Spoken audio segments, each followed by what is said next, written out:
Hello everyone, welcome back to this video. तो आज जो हम पढ़ने वाले हैं वो आप टॉपिक देखकर समझ गए होंगे। ये है एक संस्कृत बेस्ड टॉपिक और उसमें भी कवर करने वाले हैं आज हम संस्कृत में महीनों के नाम। एक और चीज़, जैसे कि हमारे इंग्लिश मंथ नेम होते हैं जनवरी, फरवरी, मार्च, अप्रैल, इसी तरह से हिंदी में भी महीनों के नाम होते हैं और संस्कृत में भी महीनों के नाम होते हैं। अब जो हमारे बेसिक ये जो हमारे जनवरी फरवरी हैं, ये पूरी तरह से इनको आप हिंदी नाम नहीं कह सकते, क्योंकि जो हमारे हिंदी में महीनों के नाम हैं वो हमारे ये हैं चैत, बैसाख, जेठ, आषाढ़। एक और चीज़, जो हमारा न्यू ईयर स्टार्ट होता है वो इंग्लिश कैलेंडर के अनुसार जनवरी में शुरू होता है, जबकि जो हमारा विक्रम संवत चलता है, जो हिंदू कैलेंडर होता है, उसके अनुसार ये हमारा अप्रैल, जो चैत के महीने से, चैत की जो प्रतिपदा होती है नवरात्र की, जिसको गुड़ी पाड़वा के नाम से भी जाना जाता है,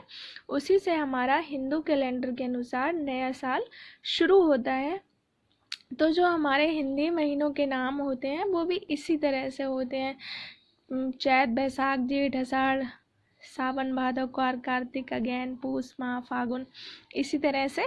तो आज जो हम पढ़ने वाले हैं वो है महीनों के नाम, उनकी हिंदी और संस्कृत में।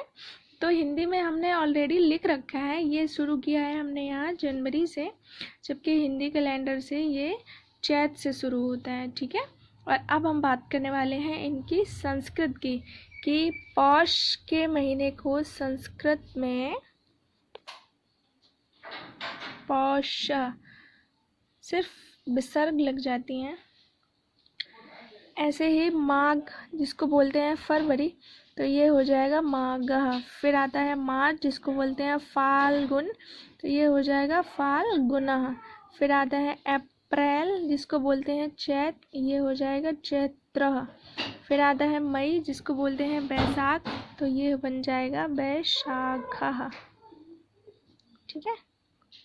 फिर आता है जून, जिसको बोलते हैं ज्येष्ठ, तो ये बन जाएगा ज्येष्ठः। अगला जो महीना है वो है जुलाई, जिसको हम बोलते हैं आषाढ़, तो ये बन जाएगा आषाढ़ः। उसके बाद आता है अगस्त, जिसको बोलते हैं श्रावण, ये बन जाएगा श्रावणः। फिर आता है सितंबर, ये है भाद्रपद, जिसको भादव भी कहा जाता है, तो ये बन जाएगा हमारा भाद्रपदः। ठीक है, कुछ नहीं है, हिंदी से संस्कृत में सिर्फ विसर्ग लगती हैं, प्रोनाउंसिएशन चेंज हो जाता है, लिखने में विसर्गों का यूज हो जाता है।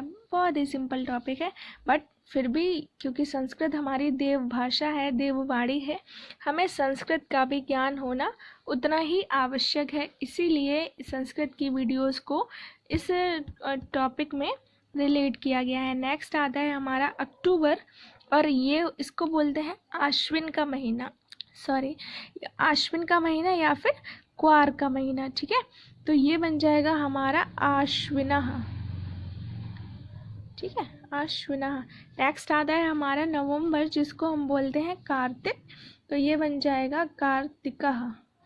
ठीक है, now come to last month which is December, और इसको बोलते हैं मार्गशीर्ष, या फिर इसी को अगैन का महीना भी कहा जाता है, तो ये क्या बन जाएगा हमारा मार्गशीर्षः। ओके, फिर से स्टार्ट देख लेते हैं जनवरी से। पौषः, माघः, फाल्गुनः, चैत्रः, वैशाखः, ज्येष्ठः, आषाढ़ः, श्रावणः, भाद्रपदः, आश्विनः, कार्तिकः, मार्गशीर्षः। तो इस तरह से इस वीडियोस में 12 महीनों के नाम, वो भी संस्कृत में, इस टॉपिक को कवर अप किया गया है। आई होप ये आपको पसंद आया होगा। Thanks for watching this video. Take care. See you in the next video. Till then, take care.